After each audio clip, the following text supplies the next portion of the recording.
Ouh. Alors ça...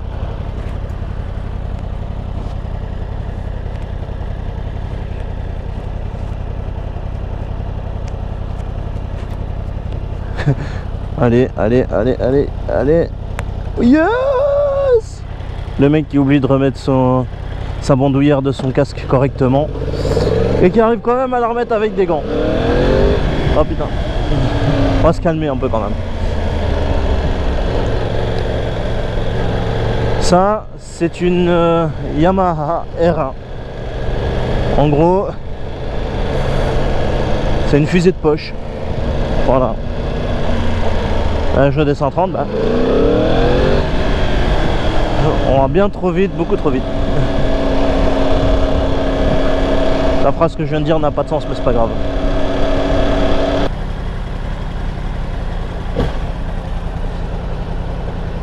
Ça, c'est un éclair bleu de 200 chevaux et de 211 kg. Le 0 à 100, on va le poster ici. Même si ce serait plus pertinent avec une puissance pareille de parler de 0 à 200 parce que elle a tout ce qu'on peut rêver. ABS, ABS sur l'angle, contrôle de traction sur l'angle, suspension pleinement réglable. Il y a même moyen de basculer l'affichage en mode course. Et en mode course, les gars, je crois que le compteur il commence qu'à 8000 tours. C'est un peu abusé quand même.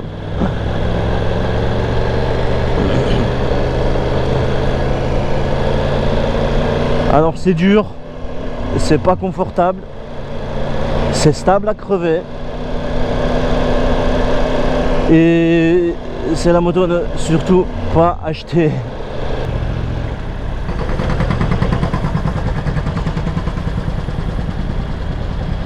Des travaux dans Bruxelles, quand on en a plus, t'en as encore. C'est un truc de fou, ils arrêtent jamais. Qu'est-ce qu'ils vont encore nous foutre ici? Supprimer un arrêt de tram juste devant la gare, ce serait déconné.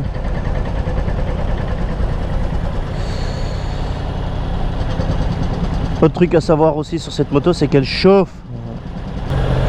Et alors il y a un truc qui m'emmerde avec cette moto aussi, c'est que quand on débraye, bon, si tu te décides pas, moi j'y vais hein.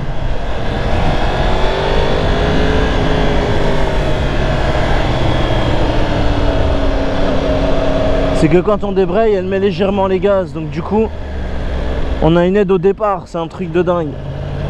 Un espèce de mini launch control si on veut, mais c'est bien un truc qui me casse les couilles dans la vie de tous les jours quoi.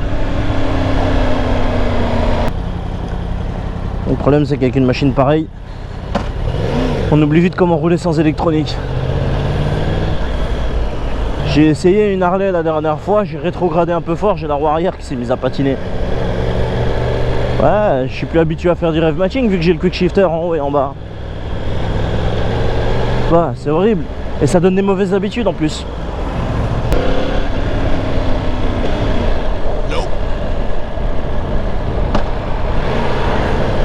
Ça, voilà. Le quick shifter c'est sympa, hein, mais putain sur cette moto-ci, qu'est-ce que tu sais choper le point mort? Bah. Une autre chose à propos de cette moto qui est plus que déplaisant dans la vie de tous les jours, c'est que il n'y a pas de jauge essence. On a un indicateur de volume consommé. Donc ça on a combien de litres on a consommé, mais on sait pas combien il reste. Donc soit on a intérêt à vachement bien connaître son véhicule, soit on est dans la merde et une fois sur deux on se retrouve sur la réserve.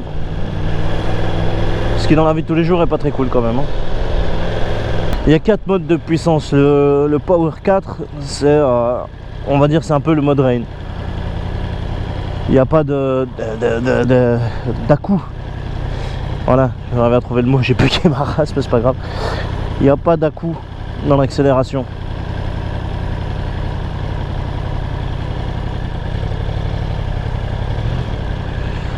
Il n'y a pas d'à-coup dans l'accélération et surtout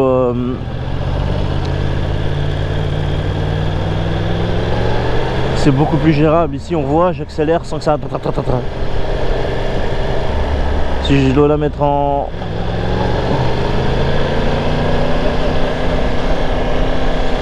power 1 par exemple, ça va être le moindre la moindre entrée qu'on va faire sur la poignée, ça va faire décoller la moto. Voilà, ici je peux sans trop me faire chier, ça va quoi. Par contre je la mets en mode 1, ouah putain, elle veut partir quoi. Il y a beaucoup de gens qui me demandent mais qu'est-ce que tu vas foutre sur une Harley après avoir vendu celle-ci? Ben c'est pas compliqué, donner un peu de repos à mes épaules et mes poignets.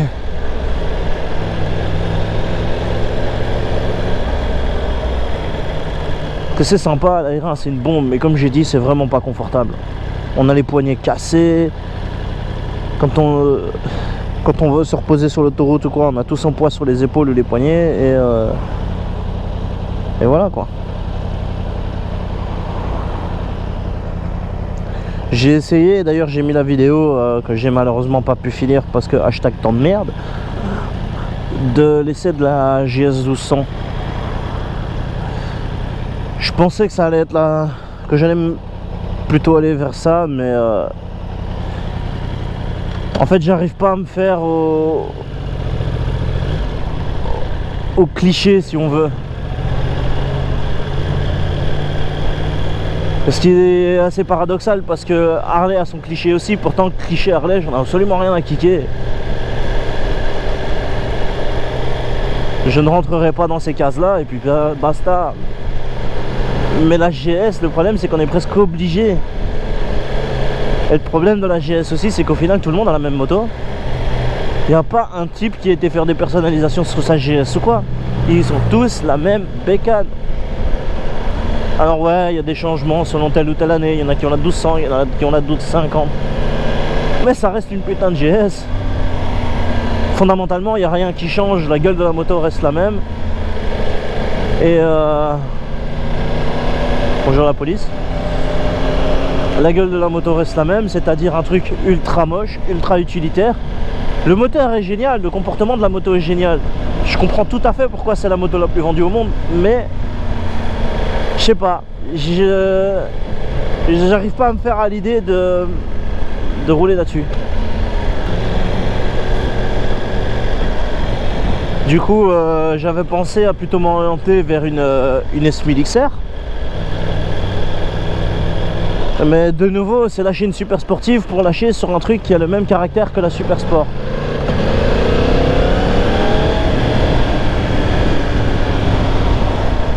C'est un petit peu redondant.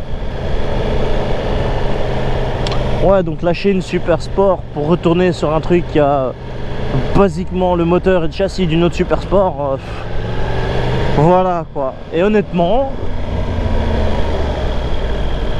ok, je vais aller chez Harley parce que je veux un truc différent.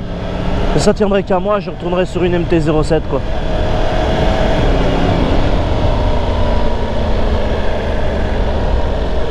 C'est bien d'être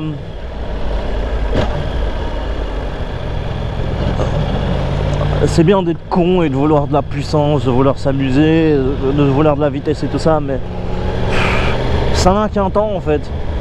On peut être débile qu'un temps avant de se rendre compte que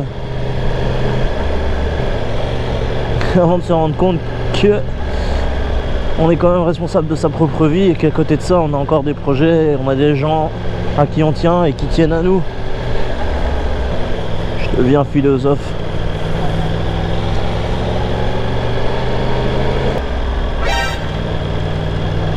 J'avais pas vu le cycliste, il est sorti de nulle part. Un cycliste sauvage est apparu. Pokéwillingo dans ta gueule. Non ça va, ok, j'arrête. La haine sur les cyclistes, il y en a assez comme ça.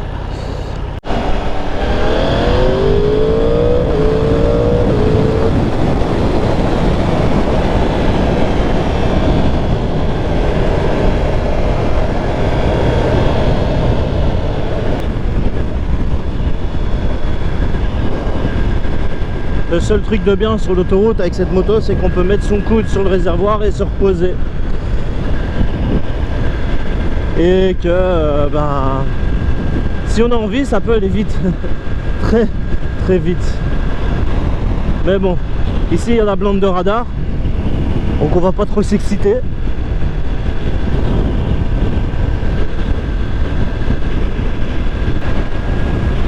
Ce que je disais sur le rétrogradage. 3, 2, voilà, et 1.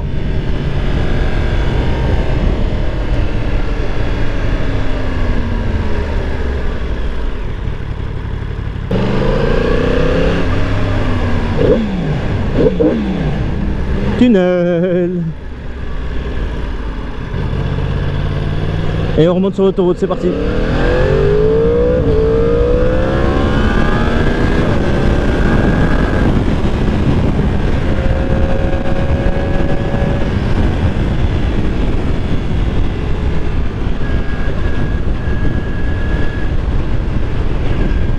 Voilà. Ça, c'est fait.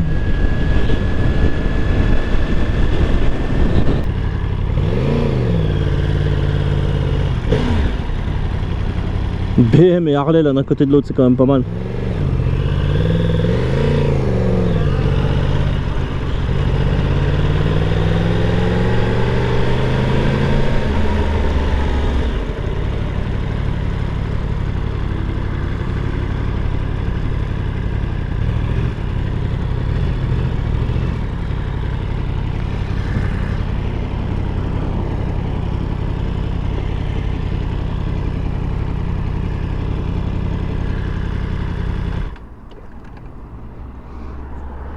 Et voilà.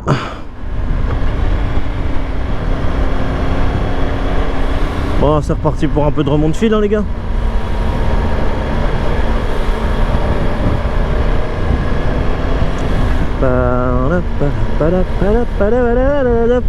Je vais mettre une musique de Bob l'éponge là-dessus. Ça va être drôle. C'est toujours ici, hein, c'est un truc de fou, ça circule jamais correctement.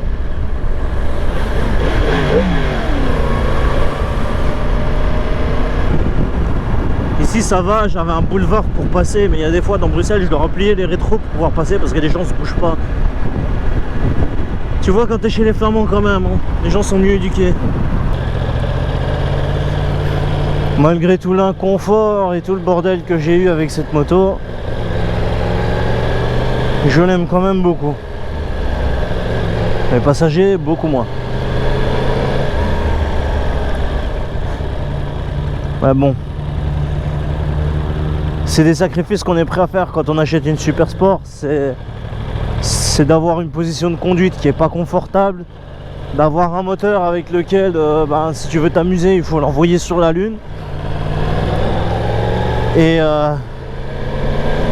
d'avoir des freins qui sont capables de t'arrêter en moins de 2. Le problème c'est que en ville ça a vite tendance à te mettre le cul par-dessus la tête. Mais bon.